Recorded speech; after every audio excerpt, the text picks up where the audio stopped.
Hello friends, welcome to physics again.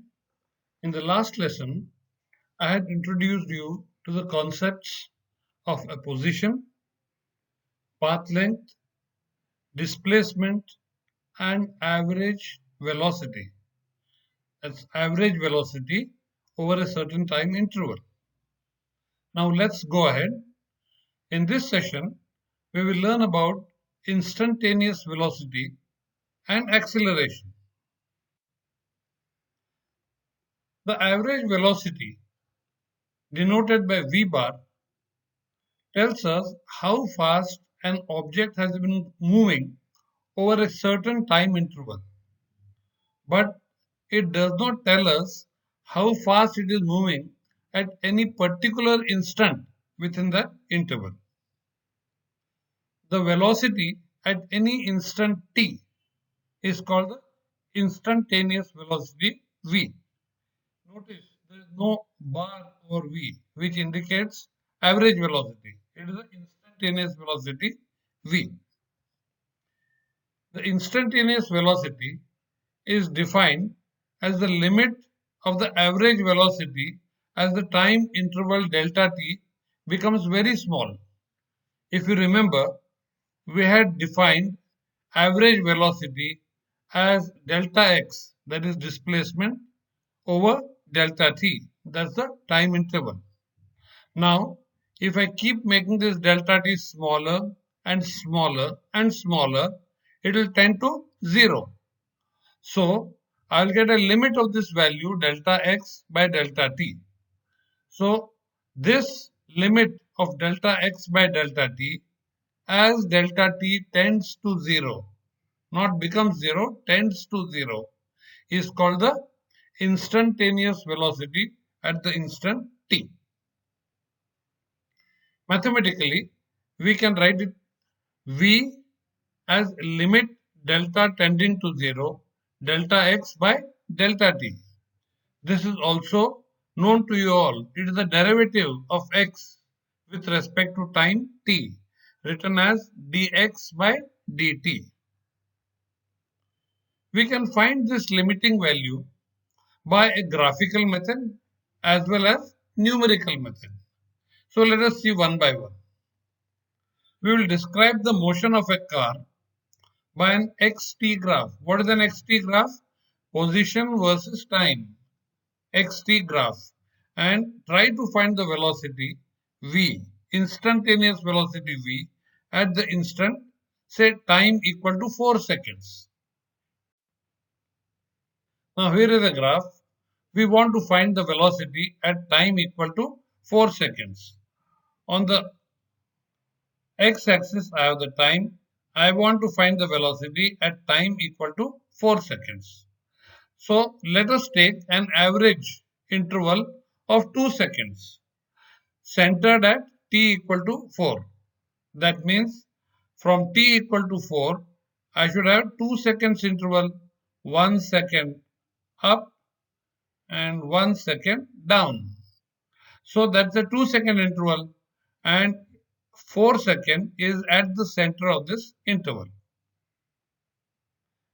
The average velocity v bar, we already know it is the average velocity between a time t1 and t2. The average velocity v bar between 3 seconds and 5 seconds. Now at 3 seconds, if I have a perpendicular, it intersects the curve at p1. At 5 seconds, if I have a perpendicular here, it intersects the curve at p2. So the time interval over 3 to 5 seconds, the displacement is shown by this line p1, p2. So the slope of this line gives me the average velocity between 3 and 5 seconds, but not necessarily at the 4th second. Now, I will decrease the size of this interval. Earlier, I had taken the interval as 2 seconds. Now, I will take the interval as 1 second. So, I have got 4 seconds at the center and 0.5 seconds before that and 0.5 seconds after that. So the total is 1 second from 3.5 to 4.5 and our time 4 seconds is at the center of this interval. Again, at 3.5 seconds, I have a perpendicular which cuts the curve at Q1. At 4.5 seconds, I drop a perpendicular which cuts the curve at Q2. Now, the time interval is 3.5 to 4.5, and the line P1, P2, which was for the earlier time interval, I can now call the time interval line as Q1, Q2. The displacement line is Q1, Q2. The slope of this line, Q1, Q2, indicates the average velocity over the interval 3.5 to 4.5. But again, it doesn't give us the instantaneous velocity at the 4th second. Now, I can keep making this interval smaller and smaller. From 1 second, I can make it 0.5 second. I can make it 0.25 seconds. I can keep doing this. And if I keep doing it, you will notice from P1, P2, we came to Q1, Q2. And if I keep doing this, I'll get a line which is tangent to this curve at 4 seconds, isn't it? Now the slope of this tangent will give me the instantaneous velocity at the 4th second. But this is a very laborious process. It will be very difficult to draw on this graph. If you want to do this, I will have to keep blowing up the graph, which is physically very, very tedious, and there will be errors.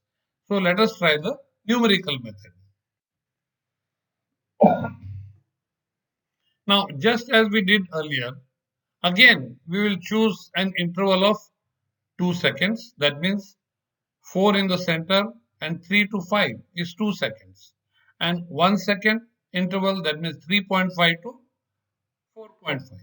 And I will have smaller intervals, 0.5 second, 0.1 second, and even 0.01 second interval. And all these intervals, what is the center? 4th second. T equal to 4 is our center of the interval. Now, based on this, we will calculate the T1 and T2 for each. Like if I had an interval of 2 seconds, what was the T1? 3. And what was the T2? 4. For a 1 second interval, what was my T1? T1 was 3.5. And what was the upper T2? 4.5, isn't it? Now, from this graph, I will get T1, I can calculate T1 and T2. And for every T1, I can calculate X1. For every T2, I can calculate X2. So I will have a set of T1 and T2, which is the interval, and I will have a set of positions X1 and X2. So from each of these, I will know the delta X and I will know the delta T. And if I know the delta X and delta T at each time, I will also know the delta X by delta T. Is it clear? Now, having done this homework, we will tabulate all this data and see what it looks like. Now, here is our table. Now, the first column gives the size of the interval. We first chose the interval as 2 seconds, then 1 second, then 0.5 seconds, then 0.1 seconds, and 0.01 second. Now, if 2 seconds was the interval with 4 at the center, what is the T1? T1 is 3. And what is T2? T2 is 5. See, 3 to 5 is 2 seconds. And in the center is what? 4 seconds. Now, if I have 1 second interval, I will have T1 as 3.5 and T2 as 4.5. What is the interval 3.5 to 4.5? 1 second. And what is the center of this interval? 4 seconds. Similarly, if I have 0.5 second interval, then T1 is 3.75 and T2 is 4.25. See, 3.75 to 4.25 is 0.5 seconds. And what is at the center of this interval? 4 seconds. Similarly, I can calculate T1 and T2 for 0.1 second and also for 0.01 second. Now, on the graph, for 3 seconds, if I can draw a perpendicular, I will get a position x1. If I read it correctly, it is 2.16. And at 5 seconds, if I draw a perpendicular, it will cut the curve at some point. At that point, from the y-axis, from the position axis, I will get the position as 10 meters. Similarly, for the 1 second interval, if I draw a perpendicular at 3.5 seconds, it will cut the curve at some point. At that point, if I read the position, it will be 3.43 meters. And if I draw a perpendicular at 4.5, it will cut the graph at some point. If I read the position there, it will be 7.29 meters. So I can do this for all intervals as I have done here. Now, having got the x1 and x2 at all these intervals, I can calculate the delta x. 10 minus 2.16, x2 minus x1 is 7.84. 7.29 minus 3.43, delta x is 3.86. Similarly, I can calculate at all these positions and I have put it in the column here. This is delta x. Now, what was the interval here? 2 seconds. So I can do delta x divided by 2 seconds interval, and what do I get? Average velocity 3.92. Here I can do the same thing. The delta x is 3.86. But what is the interval here? 1 second. So 3.86 divided by 1 is 1 second. Now I have got here the interval 1.9225. The interval is becoming, the delta x is becoming smaller. But the delta t is also becoming smaller. What is the delta t here? Delta t is 0.5. So if I divide this delta x by 0.5, I get delta x by delta t 3.845. I can do the same thing for the other intervals also. So I have the average velocity over 2 second interval 3.92. I make the interval smaller, it becomes 3.86. I make the interval even smaller, it becomes 3.845. I make it further smaller, it becomes 3.8402.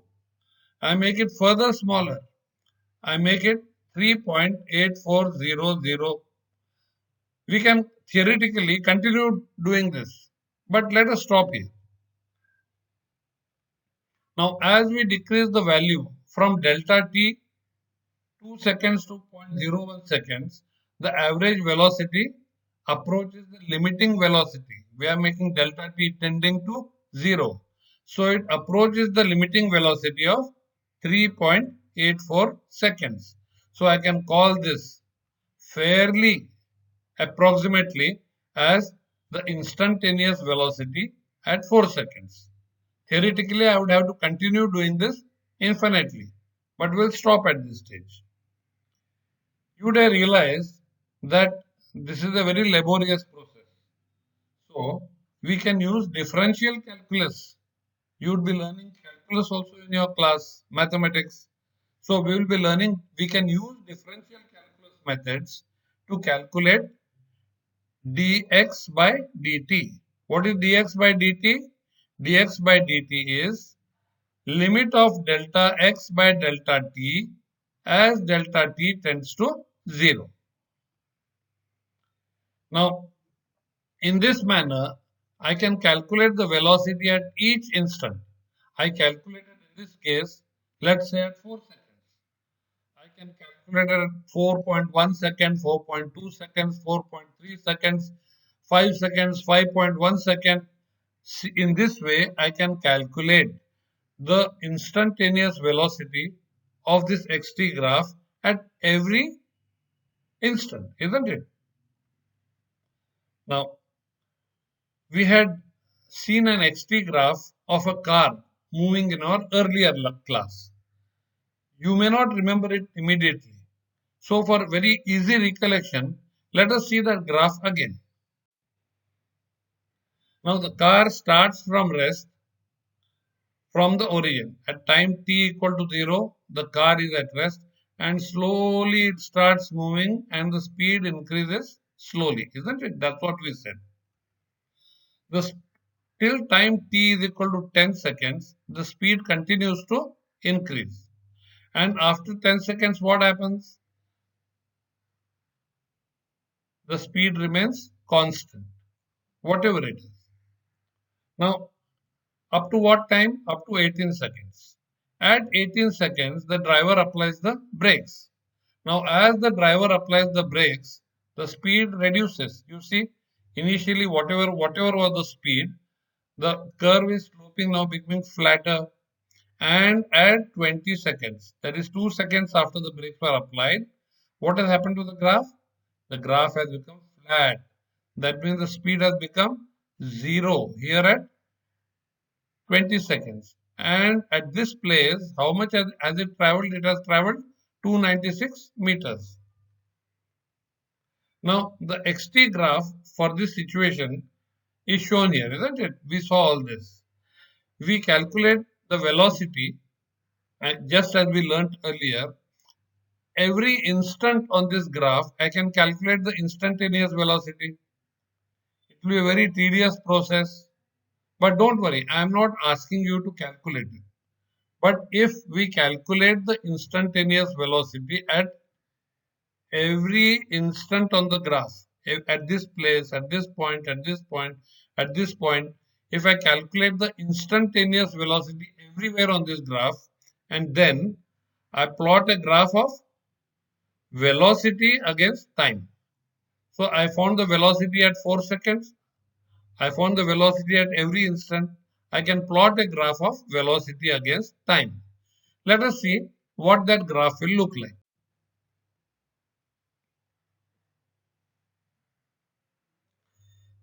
Now, from 0 to 10 seconds, the car was increasing in speed, isn't it? From 0 to 10 seconds. So here I have got a graph which shows increase in speed, isn't it? The speed velocity is in y-axis, and as I am progressing in time, the velocity is also increasing. Now, from 10 seconds to 18 seconds, we said the speed was uniform. So from 10 seconds, that is from this place to 18 seconds. Here, see, this line is parallel to the time axis. And what is on the y-axis? Remember, it's the velocity. That means the velocity here is constant. In the xt graph, a line parallel to the time axis meant zero velocity. But we are now seeing the vt graph. So a line parallel to the time axis means constant velocity. Now what happened at 18 seconds? At 18 seconds, the driver applied the brakes. So as soon as the driver applied the brakes, the speed started dropping. And till what time? Till it became 0 at 20 seconds, isn't it? Now, from 20 seconds onwards, the speed was 0. So here, the speed will remain 0. Even if I continue 20, 21, 22, 23, the speed will remain on the 0 point. Okay. Now, here is the VT graph and here is the XT graph. For the same data, see how the VT graph looks and see how the XT graph looks. I have explained both of them to you. The data is same. This is the position time graph. This is the velocity time graph.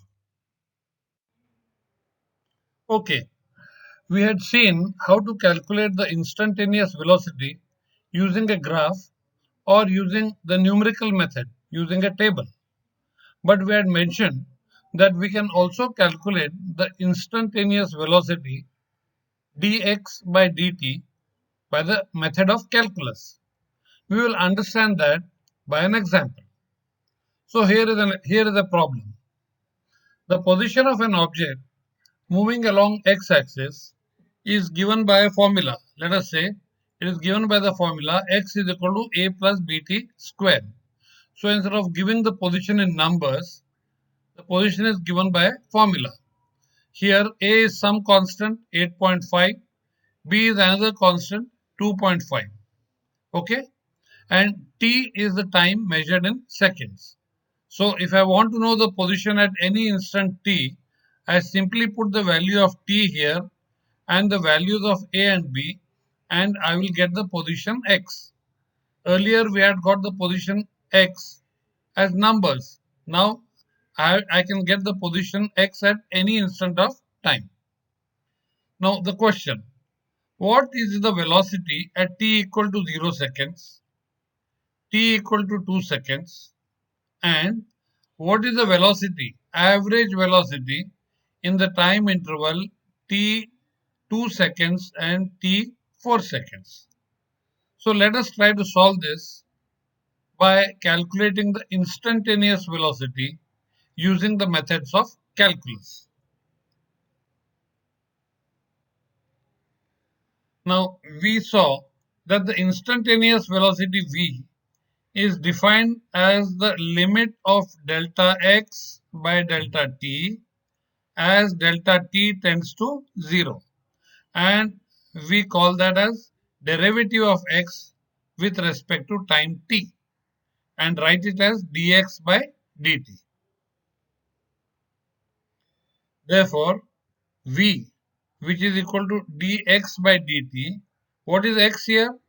A plus bt square, so I can write as d of a plus bt square upon dt. Now a is a constant, so derivative of a constant will be 0. And what is the derivative of bt square? B also is a constant, so b comes out, and derivative of t is t square, 2t. Derivative of t square is 2t. So I get velocity as the derivative of whatever function we got here, and that is 2bt. So 2b is 2.5 into t. So if t is 1 second, then the velocity at 1 second is 5 meters per second. And if t is 2 seconds, it will be 5 into 2, whatever you want. At t equal to 0, the velocity, if I put t here 0, if I put t equal to 0, 0 into 5, what is the velocity? 0. At t equal to 2, I put t equal to 2, so 2 into 5, velocity is 10 meters per second. Now the next question is average velocity. What is the average velocity? x2 minus x1. Position at the time t2 minus position at time t1 divided by t2 minus t1. Now what is the position at x2? That means at 4 seconds, I must put t equal to 4 in this expression. So it is a plus 16b. Now what is the position at 2 seconds? Position at 2 seconds, I must put t equal to 2 in this expression. So I will get a plus 4b. So it is a plus 16b minus bracket a plus 4b. And what is at the denominator? Interval 4 minus 2, that is 2 seconds. Now if I simplify this, I will get 6.0 into b. Okay. Now I know the value of b. B is 2.5 meters per second square. So if I put the value of b here, 2.5 into 6, then I will get the average velocity as 15 meters per second between 4 seconds and 2 seconds. Is that clear? Now, we have been speaking of instantaneous velocity, but when we speak of uniform motion, that means the velocity is constant. Now, if the velocity is constant, the v bar, the velocity over an interval, is the same as the instantaneous velocity at any instant, isn't it? So in uniform motion, v bar, the average velocity over interval, is same as instantaneous velocity at any point in that interval. Now, if you have understood the concept of velocity, you may ask me what happens when velocity changes with time, as we saw in the velocity time graph. As time was changing, velocity was also increasing, decreasing, or remaining constant, isn't it? Now, change of velocity with time is called acceleration, and we will discuss that now. What is acceleration? When object is moving along a straight line, it could be moving progressively faster and faster or slower and slower. But how do I describe this? Should I say, as I'm going farther and farther, my velocity is increasing or decreasing? Or should I say, velocity is changing with time? Now, this was a very big debate in the time of Galileo. But as you know, Galileo carried out many experiments where he dropped objects from the Leaning Tower of Pisa and he measured the time it took. He dropped heavy objects and light objects, and he found various things like both the objects reached the ground at the same time. So he also found out that the rate of change of velocity with time is constant, whereas the rate of change of velocity with distance is not constant. Therefore, Galileo said that acceleration, rate of change of velocity, should be defined with respect to time and not with respect to distance. Now, just as we had seen average velocity over a time interval, now we can also see average acceleration A over a time interval delta t. I can call that as the change of velocity. At one instant velocity was v1, let us say. At other instant it is v2. What is the change of velocity? v2 minus v1. I can call it delta v. And change of velocity divided by interval delta t, I can say the average acceleration over a time period. So, average acceleration is equal to v2 minus v1 by t2 minus t1 delta v by delta t. Now, this is the acceleration. The SI unit for acceleration is, what is the SI unit for velocity? Meters per second. And you are calculating this change in delta v per what? Per time, per second. So the unit is meters per second per second. It is also written properly as meters s raised to minus 2. This is the correct scientific way of writing acceleration. Now on a velocity time graph, the average acceleration is the slope of the line connecting 2 points. Let us say I have a point here, I have a point here and a point here. So if I join these two points by a straight line, the slope of that line between T1 and T2 will give me the acceleration between those 2 points. This is just like average velocity, the slope of the line joining the 2 points. Now the average acceleration for this velocity time graph, we have already seen this, isn't it? Now between 0 and 10 seconds and between 10 and 18 seconds and between 18 and 20 seconds. What is the average acceleration? You don't worry about it. I have done the calculation for you. So let us see what it is. Now, between 0 and 10 seconds, time interval is 10 minus 0. Now, the distance traveled at 10 is 24 and here the distance is 0. So it is 24 minus 0 by 10 minus 0, 24 by 10, and the acceleration, average acceleration is 2.4 meters per second square. Now between 10 seconds and 18 seconds. Now at 10 seconds, what is the velocity? 24. At 18 seconds, what is the velocity again? 24. So what is the delta V? 24 minus 24 divided by interval 18 minus 10. So it is 0 by 8, that is 0 meters per second square. There is no acceleration. Velocity is constant. Now between 18 seconds and 20 seconds, mind you, the driver applied the brakes here, isn't it? What is the velocity here? 24 meters per second. What is the velocity here? 0 meters per second. So V2 minus V1 is 0 minus 24. Interval 20 minus 18, 2. And what is this? Minus 24 by 2. Minus 12 meters per second. What is this minus 12? Deceleration. Decrease in velocity with time. Now, we saw average acceleration. After seeing average velocity, we saw instantaneous velocity.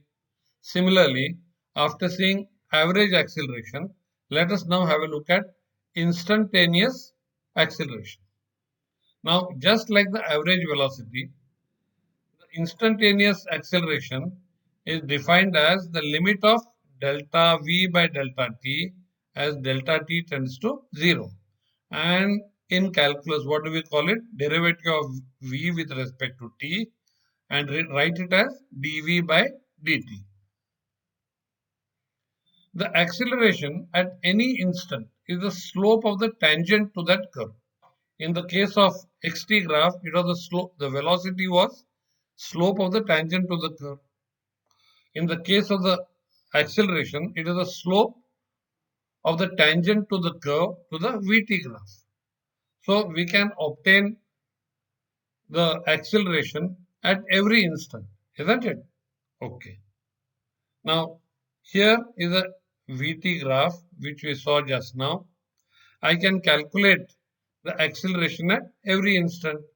And if I calculate the acceleration at every instant, I can plot acceleration versus time, and I will get the graph like this.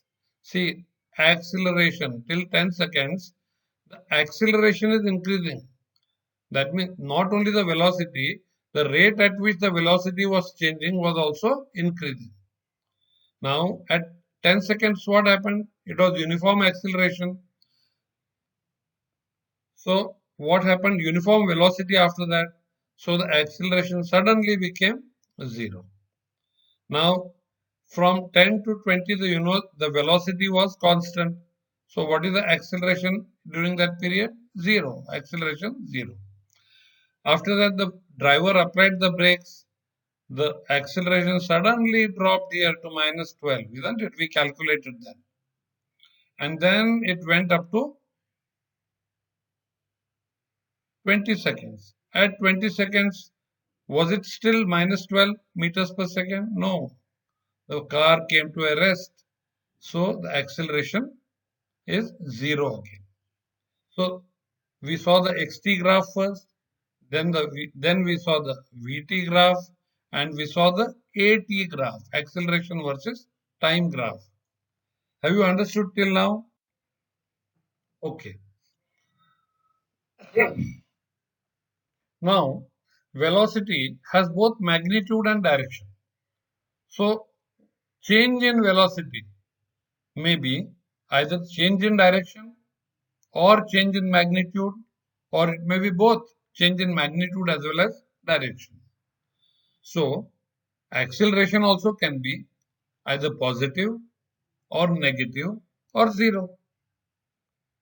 Now, position time graphs for motion with positive and negative and 0 accelerations will look something like this. Have a look at this. This will give, these are some of the short short answer questions that you're likely to get. On a xt graph, which is curved upward, shows positive acceleration. An xt graph curved downwards shows negative acceleration. An xt graph, which is a straight line, shows zero acceleration. Why? Because this line shows constant speed, constant velocity. Now, acceleration can vary with time. But as I told you earlier, we are only going to consider cases of constant acceleration. That means we are going to consider where only a bar, average acceleration over an interval, is equal to a, the instantaneous at every instant, and that will remain constant. We are not going to see cases, learn about cases where the acceleration is also changing. If the velocity of an object is v0, say at time equal to t0, and let us say it is v at a time t, then average acceleration is v minus v0 by t minus 0. Therefore, v, the instantaneous velocity, is equal to v0 plus at. Now, as I said, for uniform acceleration, for constant acceleration, a bar is the same as a. So we'll stop writing a bar. We'll only start writing it as a, and we will remember that we are only dealing with constant acceleration. So from this definition of acceleration, we have got a relation v is equal to v0, that is the velocity at time 0, and a plus t, acceleration into the time interval. Now, let us see a few simple vt graphs with constant acceleration. Again, as I told you, these come as small short answer questions in your exam. Now here is a vt graph, v versus t. Now what does it show? That the object is moving in the positive direction with a positive acceleration. See, this is v here, which is t here. As time is increasing, velocity is also increasing. And this is moving in a positive direction with positive acceleration. Now here, again a vt graph. Now velocity is increasing this way and time is increasing this way. Initially the velocity was here, and with time the velocity is decreasing. So it is a negative acceleration. But in which direction? Again I am in the first quadrant here. So it is again the positive direction. So it is object is moving with negative acceleration in the positive direction. Now let us see here. Now here the velocity is the y-axis. Now from 0, if I go down, it is velocity is decreasing further, and this is the time axis increasing. As I increase the time, what is happening to the velocity? The velocity is decreasing. So velocity here was higher than the velocity here. So this is a negative acceleration. Also, now remember direction. In the earlier cases, I was moving in the positive direction. I was in the first quadrant here. Now what is the case here? I am moving in the negative direction. So object here is moving with negative acceleration in the negative direction. Now let us see this graph. Here the object is moving in positive direction because it is moving in what? It is moving in the first quadrant. Now till what time? Till time t1. Then it starts moving in the negative direction. Means what? It simply turns back and starts moving backwards. So this graph indicates that the direction is positive till time t1. After time t1, Since it is negative direction, it means the object has turned back and started going in the opposite direction. And what is happening to the acceleration? The velocity is here v, and as I go in time further, the velocity is decreasing. The velocity is further decreasing. That means the velocity is constantly decreasing, negative acceleration. And direction, positive up to t1 and negative beyond that. Have you understood this? Remember this. These are important things from your exam point of view. Now, in your ninth class, you would have learned that the area under the VT curve represents the displacement over a given time interval. Now, a general proof of this requires the use of calculus. Now, let us see a VT graph of a simple case where an object is moving with a constant velocity. V doesn't change, it is constant, okay? And it moves from time 0 to t. The VT graph is a straight line parallel to time axis. Now, what is the area of the graph below this line? Now, one side of the rectangle is u, the other side of the rectangle is t. So, the area of the rectangle is u into t. U is speed, t is time. So, what is speed into time? Distance traveled. So, the area of the graph below a VT graph shows the distance traveled. I hope you have enjoyed this session.